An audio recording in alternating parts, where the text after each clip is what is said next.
My nan, she passed in 2003, but she was born in 1919, and she was born down the river at a place that we call the Dippo.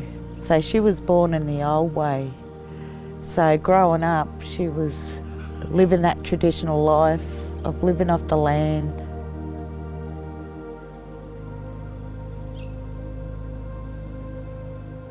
Her aspirations was about caring for country, learning about country, walking on country. She cared for the health of our people, but not just our people, every Aboriginal person out there.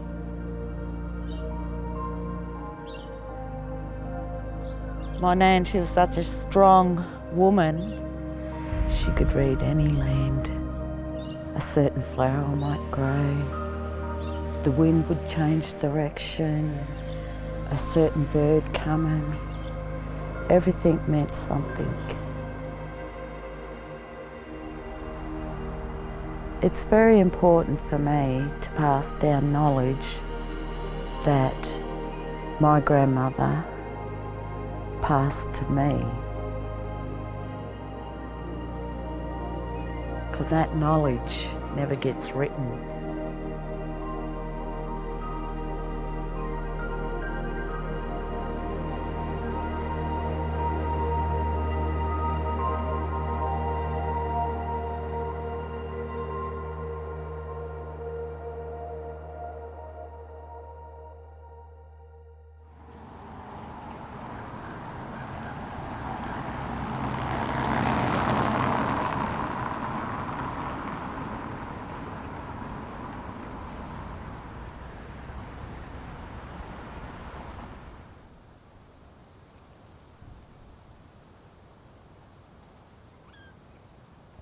My name's Tanya Charles. I'm a Discovery Ranger at Mungo National Park, and I already feel like I've been here a lifetime. I belong to the Muddy people. 17,000 generations. We've handed down knowledge and got to enjoy over 1 million sunsets and 1 million sunrises.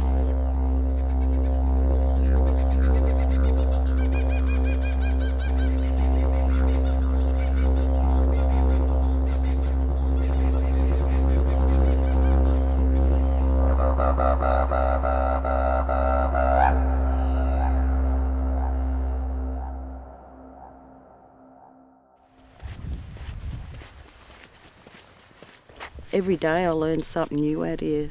Like this is such an ancient open museum out here.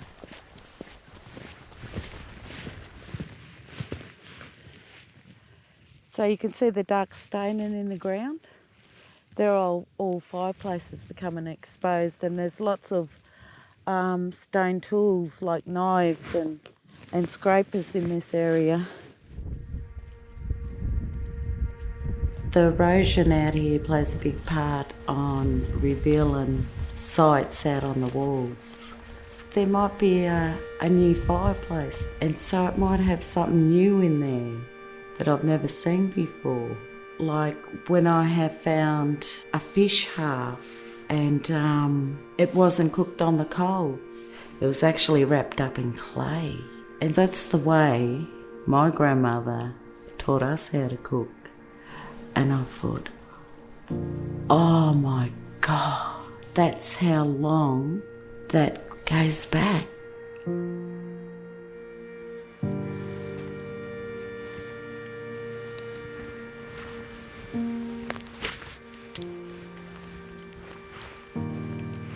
And this is the bush banana. I had the best childhood here.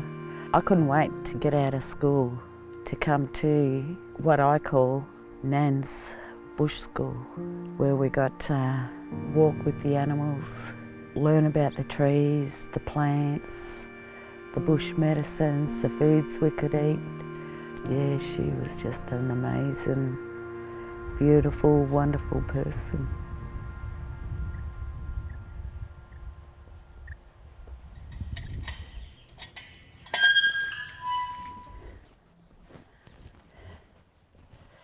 So this is my sister Cheryl's house. Hey sis. Hey sis. How you going? Good, how are you? Good. Yeah, we've got some really good memories of Nana, Yeah. and Pop and our childhood. The best. We had the best childhood. We did. I am so grateful that she was my grandmother. Oh yeah, me too. And Pop was her grandfather because he shared a lot of knowledge too. yeah, and all the support he gave Nana. He walked in her footsteps. We all walk in her footsteps. My grandmother's name was Alice Kelly. That's my grandmother as a young girl. And her grandfather. Lots of people would lean on her and seek her advice.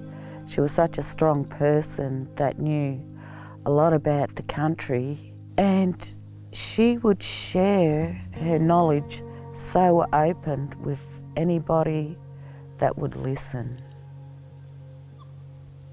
The biggest legacy she left was the information of how to protect cultural sites of significance, fighting for the return of our ancestral remains back to country for reburial, especially with Mungo being the place where the oldest human remains were found.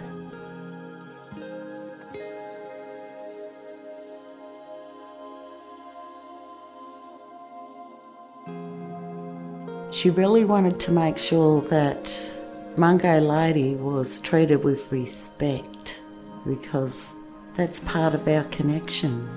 It's not just with the land, the animals, it's also with the dead. Prior to Lady Mungo being found, they thought we were only 10,000 years old. And we come out of Africa and wherever. And Nan always said, no, we come from here, we come from this land. We are part of this land. It's in our dreaming. We don't have elephants and lions in our dreaming. We've got kangaroos and emus. She is the reason why we are there today, working, walking, talking and caring.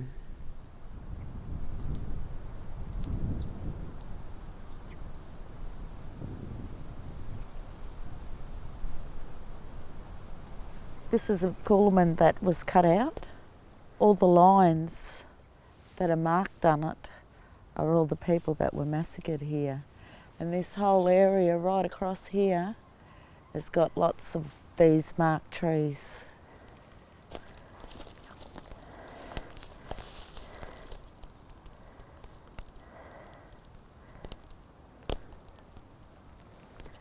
So the marks on these trees is some of the people that were massacred in the early days here after colonisation, and that was to get rid of our people out of this area, because this was a very important area to our people.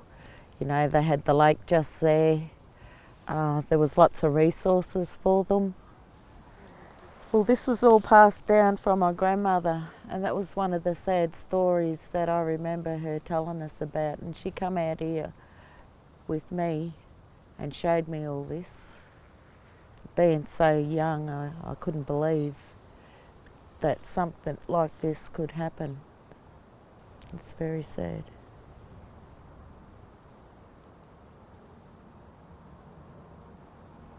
I think anybody that has heard this story would never forget this story. And it's a true story. And that's part of the history that needs to be passed down.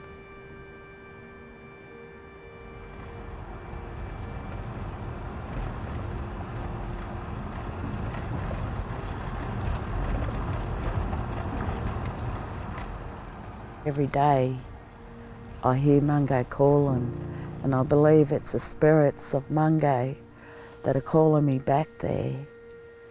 because they want me to learn more and they want me to pass on more.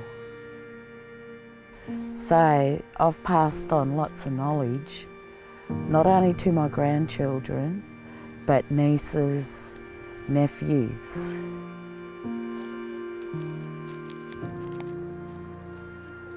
And this tree here is a canoe tree. A canoe tree. Yeah. Did that big piece get out? Yeah. Our people, it might have been one of our uncles, old uncles or old grandfathers, that cut this here with their special cutting tool. So they would have climbed onto here and just to cut that there, the top part. And then they would have jumped off and cut all the way down there. But they did have trampolines on days. No, they didn't have trampolines. Tanya, what's this thing? There's always an urgency because you don't know what tomorrow brings. Every time I get near my grandkids, they learn something new all the time. Walking along, We already got a stick. we're going to make noise, so we're letting the snakes know that we're coming. So you always got to tap the ground with a stick when you go bush. I'm taking my stick with me because we're going into the bush lollies. I'm scared that what I've taught them is not going to be passed down. But I'm sure somebody listened. I've pretty much talked to a lot of people, and you know what? I hope I've gotten through to them. That's what I hope. I want some bush lollies. There's 2 pieces in there. Yum. It's like a honey. It's just so sweet. And it's really good for you. I don't think I tell Tanya enough how much I appreciated being at Mungo. Passing all that knowledge down still. She's educated the world too, like Nan did. Sometimes I feel it takes up all of us to make up for what Nan shared. It does. That's why, you know, that early childhood learning is the most important. No, you can't cook the outside. You've got to wait until they're ripe. Next month they will be ripe. I take a lot of people out on country walking and showing them what's in the landscape out there. I get to walk a lot with the elders out here when they come out here. I get to walk with the scientists out here. And I'm teaching them pretty much how to read our country and to walk softly on our land. It's all about that, getting that understanding of our people.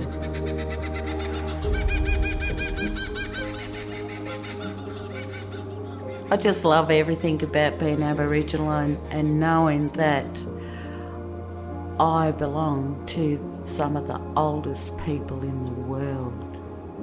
It's actually a very powerful feeling to be connected to the past and to the future.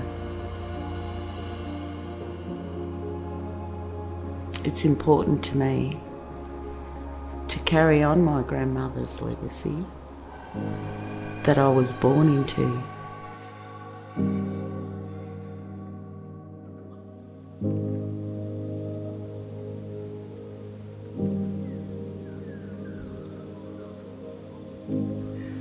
See you, Mum. See you, Nan. See you, Pop. See you, my brother. See you, all my family.